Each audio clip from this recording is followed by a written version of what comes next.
Buenos días, hermanos, el Señor los bendiga.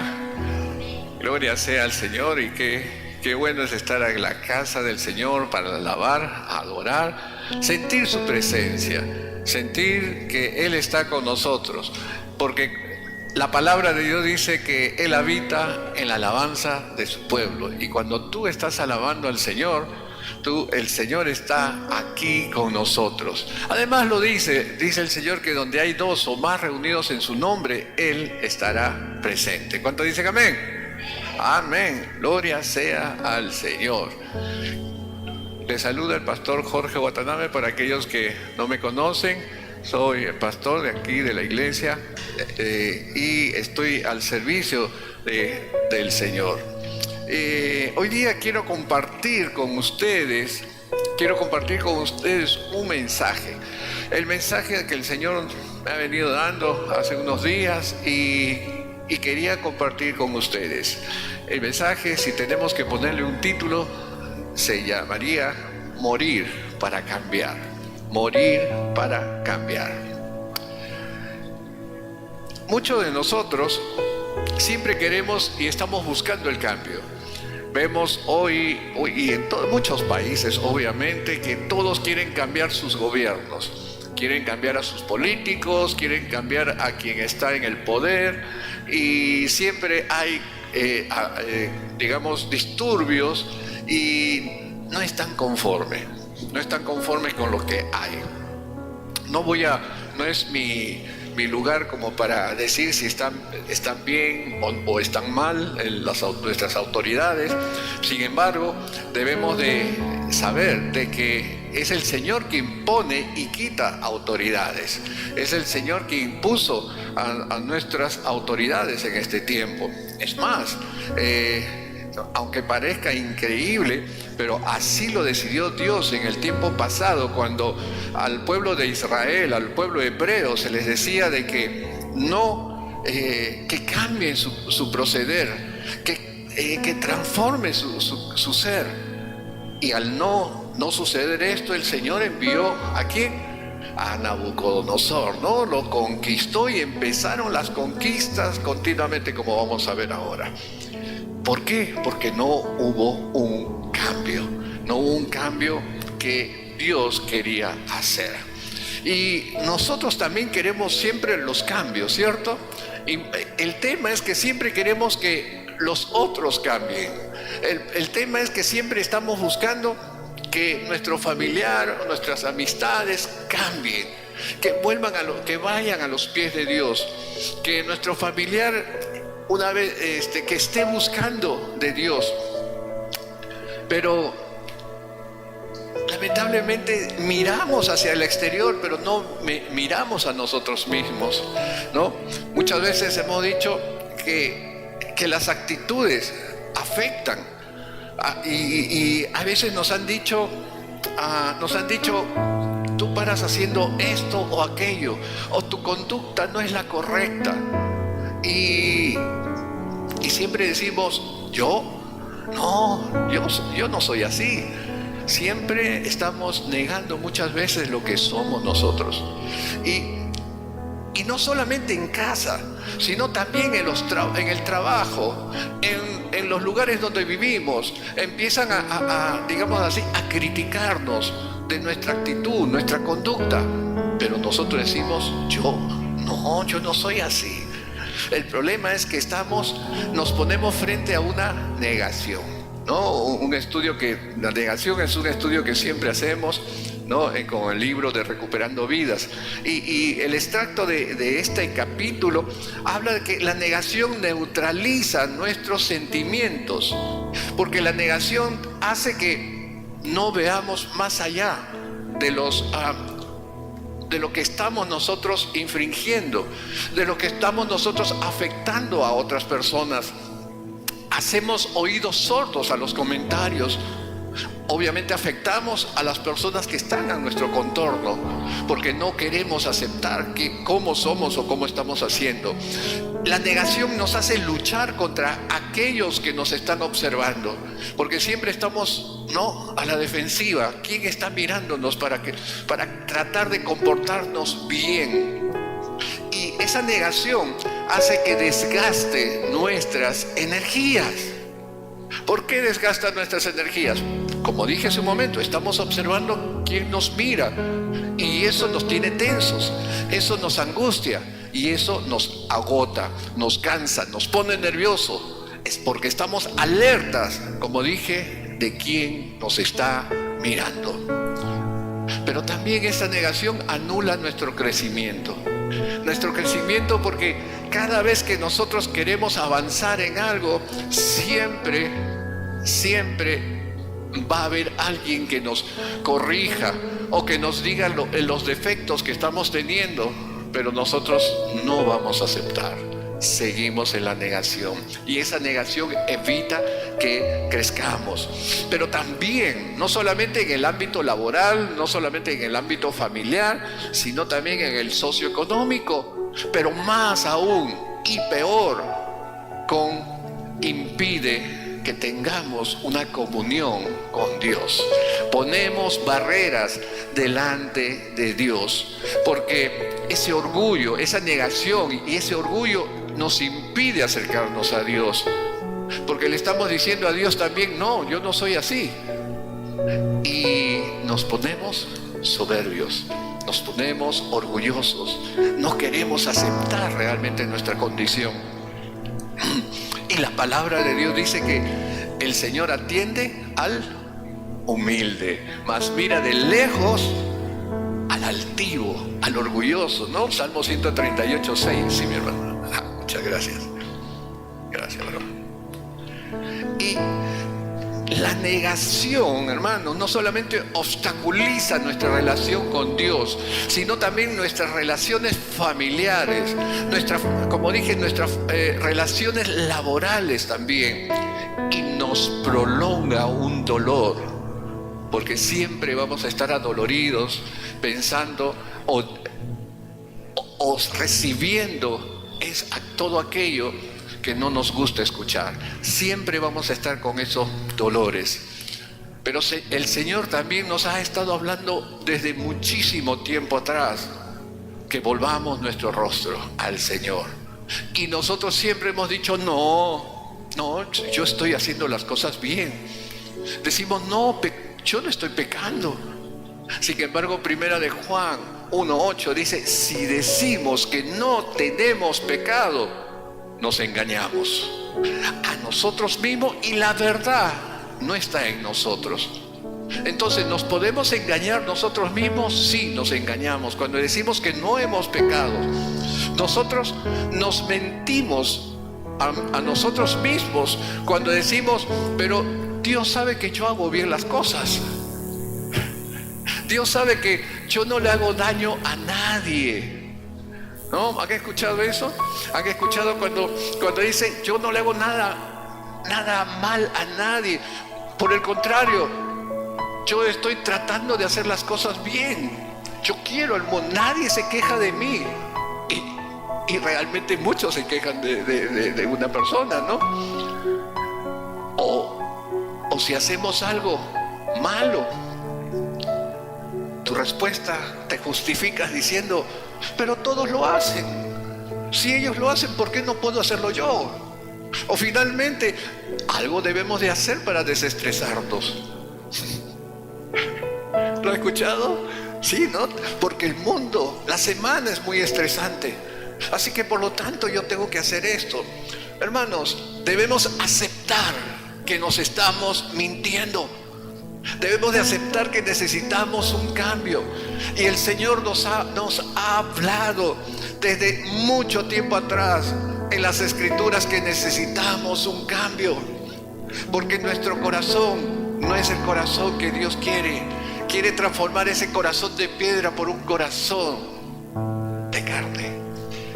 Hermanos, vamos a recordar que Noé, y antes de Noé, quiero decirte que Dios es un Dios de oportunidades.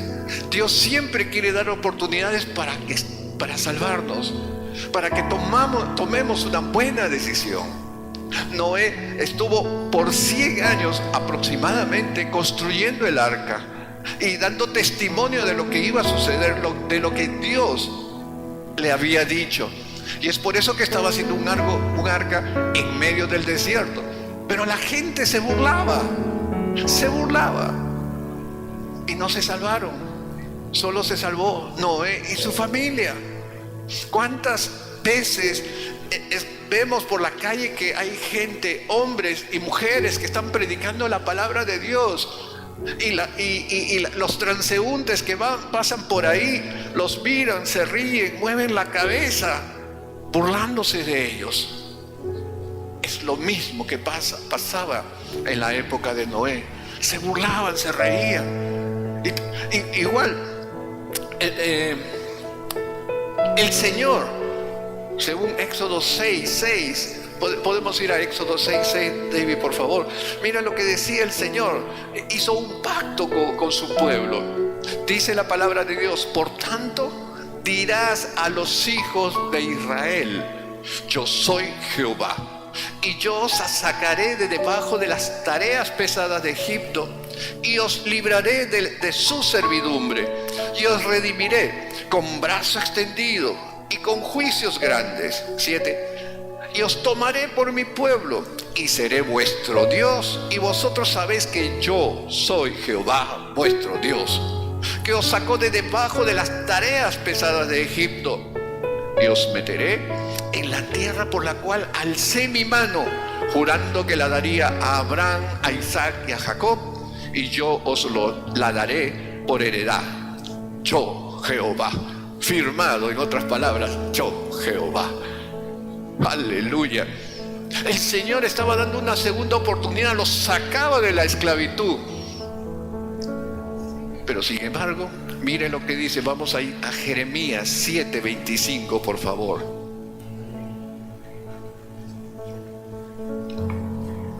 Al 26.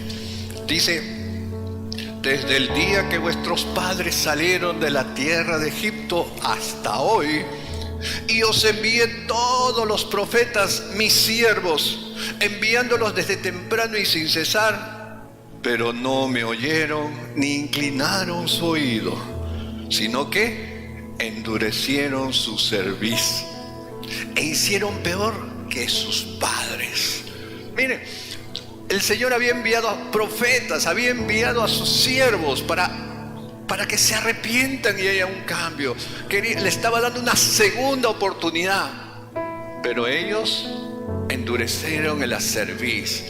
Lejos de humillarse, se pusieron soberbios, orgullosos, porque eran hijos de Abraham. Hubo soberbia. ¿Y qué pasó? Lo que les comenté hace un momento: invadió Nabucodonosor, y desde ahí estuvieron de esclavitud en esclavitud. Mateo 3:1 decía lo mismo. Ya había llegado Jesús, y dice: en aquellos días, 3:1, en aquellos días vino Juan el Bautista predicando en el desierto de Judea. ¿Y qué decía? Diciendo: arrepentíos, porque el reino de los cielos se ha acercado. Aleluya. El Señor estaba trayendo la salvación, y Juan el Bautista estaba diciendo que te arrepientas, que todavía hay oportunidad. Como hoy, hasta el día de hoy, hay la oportunidad para arrepentirse y volver a los caminos del Señor. Hoy creen que mucha gente dice: no necesito hacer ningún cambio, y si tengo que hacer un cambio, yo mismo lo voy a hacer. Yo no necesito ir a la iglesia, yo no necesito que alguien me esté diciendo las cosas que debo de hacer. Pero ¿sabes qué? Va a llegar el momento que te vas a dar cuenta que no tienes el poder para cambiar, porque esa fuerza de voluntad que tanto se habla no existe, porque esa fuerza de voluntad se ha doblegado muchas veces. Por eso podemos decir que no tienes poder, y yo tengo el poder para cambiar. Pero tenemos un Dios todopoderoso que nos puede hacer el cambio. Aleluya. Pero esa falta de reconocimiento de que no tenemos poder nos trae soledad. Porque si eres una persona orgullosa, nadie va a querer ayudarte a cambiar.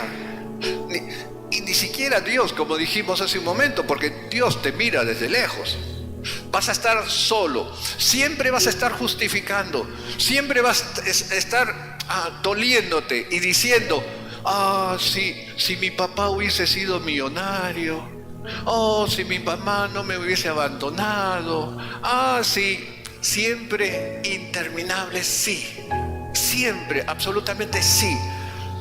Pero todo esto, como dije, no va a haber ningún cambio en ti si es que no te humillas delante del Señor. Pero la buena noticia es que en Jesucristo tenemos esperanza. Hay esperanza para todo aquel que quiera hacer un cambio. Hay esperanza para aquel que quiere buscar a Jesucristo y reconoce que es el Hijo de Dios. ¿Cuántos pueden decir amén? Porque en 2 Corintios 5:17 lo conocemos, que dice: de modo alguno que si alguien está en Cristo, ¿qué? Nueva criatura es. Las cosas viejas pasaron, he aquí todas ellas son nuevas. Todas las cosas nuevas, o todas las cosas son hechas nuevas. Aleluya, ¿cierto? Pero el punto, la clave es si es que estás en Cristo, dentro de Cristo, con Cristo. El que está en Cristo es una nueva criatura, es una nueva persona cambiada. El que está en Cristo es un seguidor de Jesucristo. El que está en Cristo es un imitador de Jesucristo. Pablo decía 1 Corintios 11 decía: sed imitadores de mí, como yo soy imitador de Jesucristo. Es que para estar en Cristo tenemos que ser imitadores de Él. Pero somos nosotros, hermanos, quien tenemos que hacer ese cambio. Somos nosotros los que tenemos que morir si quieres hacer ese cambio.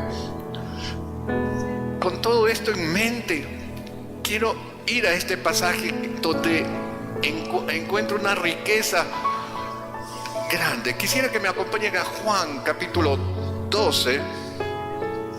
Sí, Juan capítulo 12, verso 24. Y mire lo que encontramos aquí.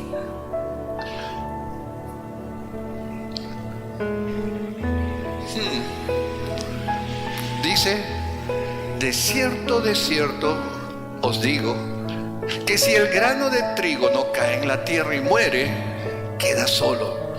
Pero si muere, lleva mucho fruto. 25, por favor. El que ama su vida, la perderá. Y el que aborrece su vida en este mundo, para vida eterna la guardará. No piense que estoy usando este texto como pretexto para hablarle sobre el cambio, sino que leyendo esta enseñanza encontré un doble precepto. El primer precepto que podemos encontrar es muerte para salvación. Lo que está aquí clásicamente está a nuestra vista.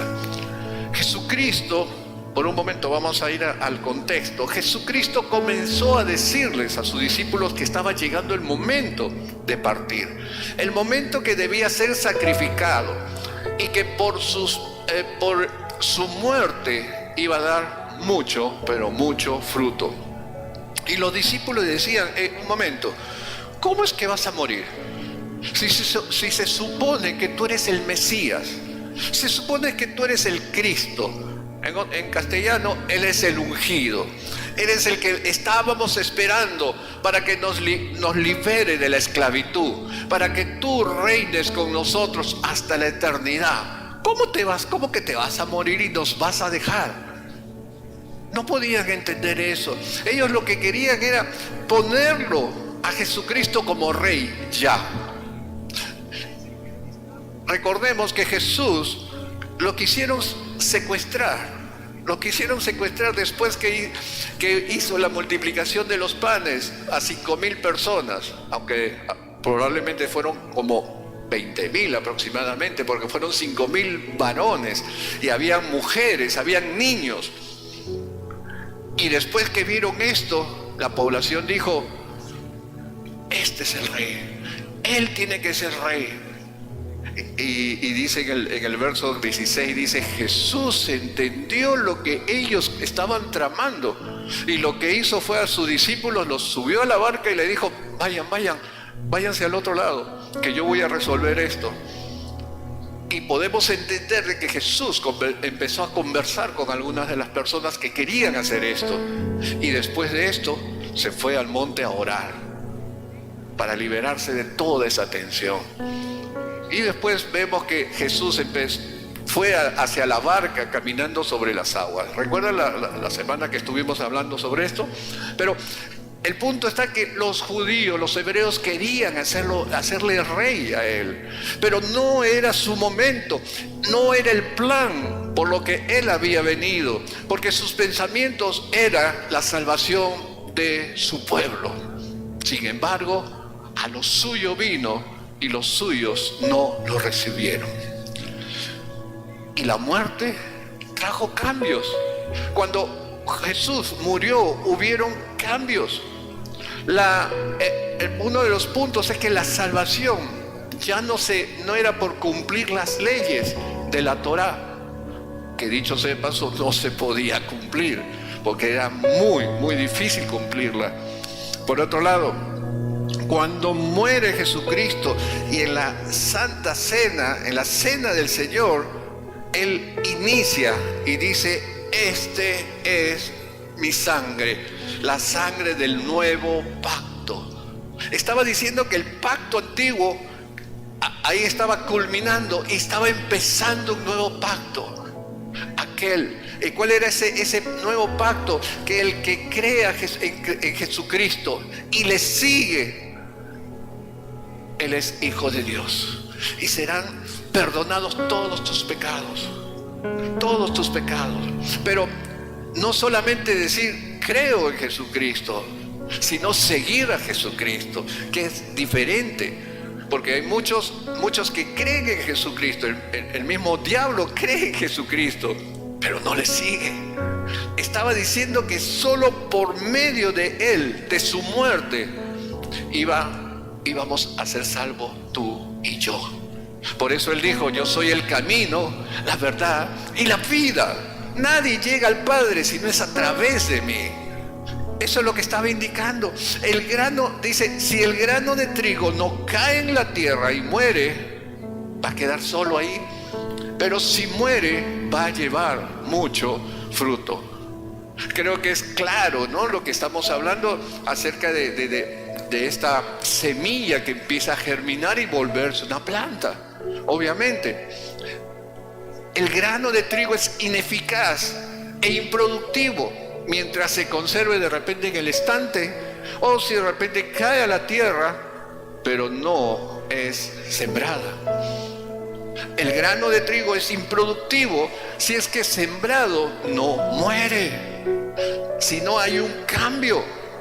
Y cuando hay el cambio, entonces sale la vida que hay dentro del trigo. Lo que nosotros necesitamos es hacer un cambio, hermanos. Necesitamos un cambio, una transformación en cada uno de nosotros.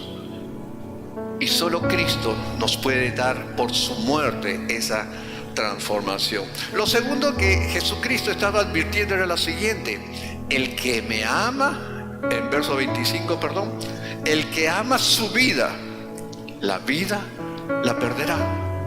Y el que aborrece su vida en este mundo, para vida eterna le guardará.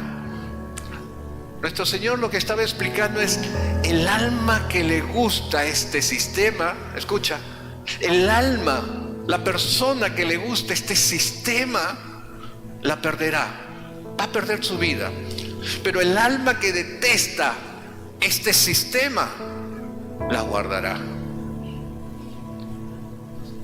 ¿Cuántas cosas nos gustan de este sistema? ¿Cuántas cosas nos han gustado de repente en el pasado? Las luces, los sonidos, los bailes, Si eso te encanta, vas a perder tu vida, dice el Señor. Pero si detestas esa vida, entonces vas a guardarlo. Romanos 12:2 nos dice: no os conforméis a este siglo. Lo que nos dice: no os conforméis a este sistema, sino transformaos por medio de la renovación de vuestro entendimiento, para que comprobéis cuál sea la buena voluntad de Dios, agradable y perfecta. No dice, sino transformaos. ¿Sabe la palabra que usa cuando pone la palabra transformaos? Es la palabra metanoia. ¿Y de dónde viene la palabra metanoia? ¿O de dónde se deriva la palabra metanoia? De la palabra metamorfosis. Una pregunta simple. Cuando la oruga cambia, se transforma, ¿y qué cosa es? Una metamorfosis, ¿cierto? Y esa metamorfosis, la oruga, ¿qué la lleva? A ser una mariposa, ¿cierto? Ahora tengo una pregunta, además. ¿Has visto alguna mariposa que se convierte en oruga? Nunca, ¿cierto? ¿Por qué? Porque no hay marcha atrás. Cuando tú entregas realmente tu vida al Señor, ya no hay marcha atrás. Porque el que empezó la buena obra será fiel en culminar en tu vida. No hay marcha atrás. El que se entrega completamente su vida, su voluntad al Señor, será de Él. Será de Él. Aleluya. Segundo precepto: morir para cambiar. Si el grano de trigo, no cae en la tierra y muere, va a quedar solo, lo dijimos. Esto significa que si quieres cambio en tu vida, si realmente quieres cambiar en tu vida, debes de morir tú mismo. Debes de morir todo aquello que hay en ti. Quitar la soberbia, quitar ese orgullo y ser humilde y aceptar tus errores. El grano puede caer a tierra, pero si no muere, se queda igual. Tú puedes decir, soy de Cristo, pero si realmente no mueres para Cristo, no se va a poder hacer un cambio. No va a haber ningún cambio, porque debes de morir. ¿Y qué debe de morir? Como dije, la soberbia. Lo sé todo. Yo puedo solo. Nadie me tiene que decir nada, porque yo puedo hacerlo. ¿Quién me va a enseñar si yo soy autodidacta? ¿Sabe? Y dice la palabra que, pero si muere, lleva mucho fruto. Hermanos, si muere el orgullo y renace la humildad, que hace un momento hemos estado cantando, cuán grande es estar en tus pies, ¿cierto? Cuán grande es humillarnos, estar de rodillas, doblar nuestra cerviz para humillarnos delante de Dios. Eso nos va a llevar a muchos lugares altos. Cuando venga esa humildad, germinará la semilla, germinará la nueva vida que hay en ti. Y podrás decir, ya no vivo yo, sino Cristo vive en mí. Cuando aceptas tus errores y tus pecados y te arrepientes, empieza el cambio. Y cuando empieza el cambio, Dios va a poder empezar a usarte, porque eres humilde, te sujetas a Dios y Dios te va a usar con poder. Estaba leyendo a William Berkeley y escribía sobre un ciudadano inglés en el año 1900 que se llamaba Cosmo Lang, y era un hombre católico. Sí, era un hombre católico, pero era un hombre muy adinerado. Y obviamente como hombre adinerado también tenía buenos estudios, estaba estudiando y tenía planes de negocios, mercantilismo, etcétera, etcétera, de grandes empresas. Era un hombre que con pensamientos empresariales muy grandes. Pero cuando estaba estudiando en la ciudad de Kunderstone, se fue a la capilla y estaba orando delante de Dios, y cuenta la historia que él escucha una voz que le dice: se te necesita. Y él se quedó pensando y dijo: Señor, tú sabes mis planes, tú sabes mis proyectos, tú sabes mis futuros negocios que yo quiero hacer, pero quiero dejar todas estas ambiciones personales para seguirte a ti y que se cumpla tu voluntad en mí. Dice que el hombre empezó a ser usado por Dios de una manera extraordinaria y terminó siendo un arzobispo, arzobispo de Canterbury. No sé si lo he dicho bien.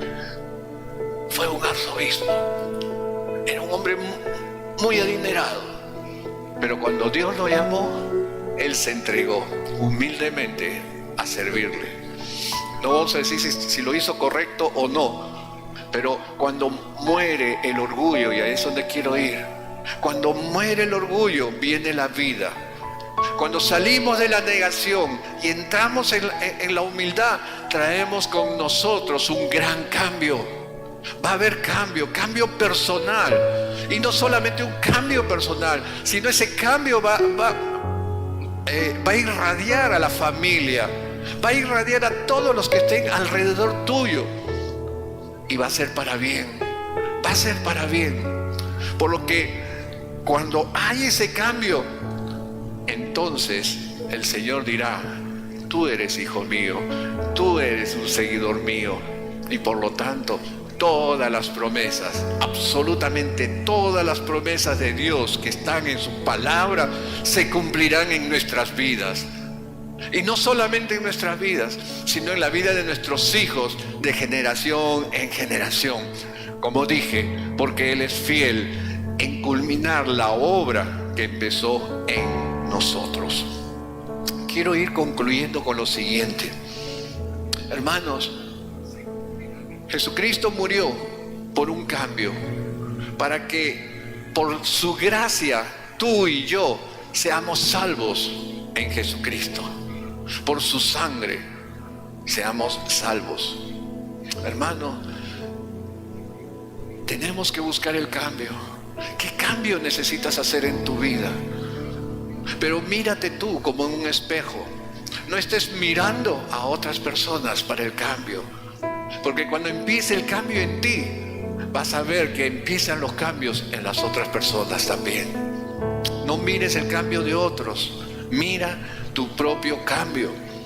Como diría el Señor, no mires la paja en el ojo ajeno. Muere en vida, para que nazca una nueva vida en ti. Porque el Señor va a atender a aquellos que se humillan delante de Él, aquel que lo busca de todo corazón. Él estará con él, contigo. Morir para cambiar, morir para vivir eternamente. ¿Cuántos dicen amén? Amén. Póngase de pie, por favor. Vamos a orar.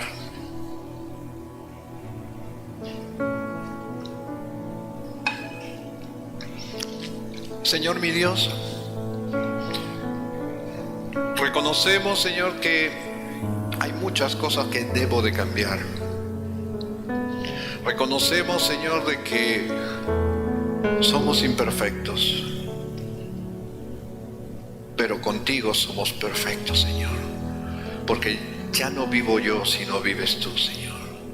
Y quiero, oh bendito Dios, que seas tú, Señor, moviéndote en nuestras vidas. Queremos estar, Señor, conjuntamente contigo crucificado en la cruz, para crucificar esos deseos equivocados, Señor. Esos deseos que la carne lo busca. Sin embargo, queremos que nuestro espíritu esté fuerte con tu Santo Espíritu, para que de esa manera pueda dominar, pueda controlar, pueda gobernar sobre mis pensamientos, sobre mis sentimientos, sobre mis emociones, Señor. Y sean gobernados así nuestras actitudes, nuestros malos hábitos. Señor, sabemos que somos herramientas, Señor, defectuosas, pero en tu mano seremos herramientas perfectas para tu obra, Señor. Límpianos, Señor, para poder ser usados para con otros, Señor. Aquí estamos, Señor, para que nos uses. Gracias. Muchas gracias por todo lo que estás haciendo. A ti sea toda gloria y honra. Gracias, Jesucristo, por todo lo que has hecho en nosotros y por nosotros. Bendigo a cada familia aquí representada, para que tu gloria, tu poder se manifieste en cada hogar y para que ponga orden en cada hogar, Señor. Gracias. Que donde haya que poner sanidad, ponga sanidad. Donde haya que poner perdón, ponga perdón. Donde se necesite, Señor, mejorar la economía, sea bendecida, Señor. Para que nunca falte, Señor, alimento en nuestras despensas, Señor. Para que bendigas nuestras manos, Señor, de manera que multiplique y prospere, Señor, nuestra labor. Gracias. Muchas gracias por todo. Oramos así en los méritos de Jesucristo, nuestro Señor. Amén y amén. El Señor los bendiga. Amén. Gloria sea al Señor.